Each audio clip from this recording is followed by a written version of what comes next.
Just outside the popular ski town of Breckenridge lies an incomprehensible pile of waterlogged wood in a shallow pond, and while its current form gives little indication of its original form and function, the platform itself, the pond it lays in, and the piles of rocks all around are all evidence of a once prominent and all but extinct method of mining.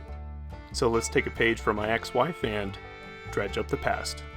That's a joke, I don't have an ex-wife, but this is about a gold dredge. This is the Reiling Dredge. Gold mining comes in two varieties, placer and hard rock. Long story short, hard rock mining is your stereotypical guy underground with a pickaxe, and placer mining is your stereotypical guy with a sluice or gold pan in a river. Placer mining scaled up means sifting through thousands of tons of riverbed and alluvial deposits separating the gold from the trash.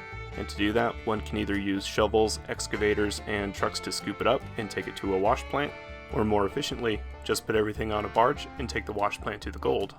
This particular dredge was built between 1908 and 1915 and churned 2.5 miles through French Gulch until 1920 or 1922, where it sank, and it's still in the same spot to this very day.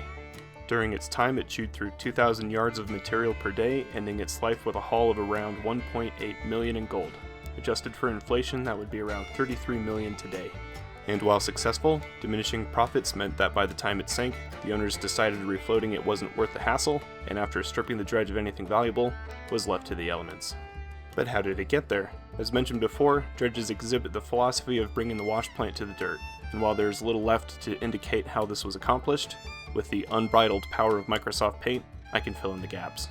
Now methods could vary, but generally speaking, first a hole would have to be made, and the dredge assembled. On the front of the dredge would be a conveyor with buckets, in the middle would be the wash plant, and the back would have another conveyor. After assembly, the hole it was built in would be flooded, and using either pilings or cables, the dredge would use buckets to scoop material from the front of the pond, process it, and spit it out the back. This way, the dredge would move with its own pond up and down placer deposits, extracting gold and leaving a diagnostic trail of tailings as it went. Some dredges, after exhausting an area, were dismantled and rebuilt in other places, and some, like the Reiling Dredge here, were just left. Dredges of this scale, at least in North America, had their heyday in the first half of the 20th century and are all but extinct, having fallen out of favor amid environmental concerns and lack of workable deposits. That being said, if you watch a lot of Discovery Channel, you may know that gold dredging continues, albeit in a slightly different manner and on a smaller scale, with people using pumps and suction in lieu of bucket conveyors, and for a period of time, one of the operations on the show Gold Rush even resurrected a couple mid-century bucket dredges, but from the digging I've done, pardon the pun, those two are once again idle.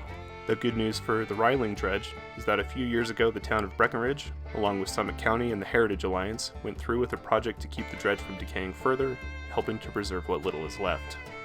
And something that's interesting to me is that while the Reiling Dredge had sunk and they didn't bother resurrecting it, the gold it was digging is still there.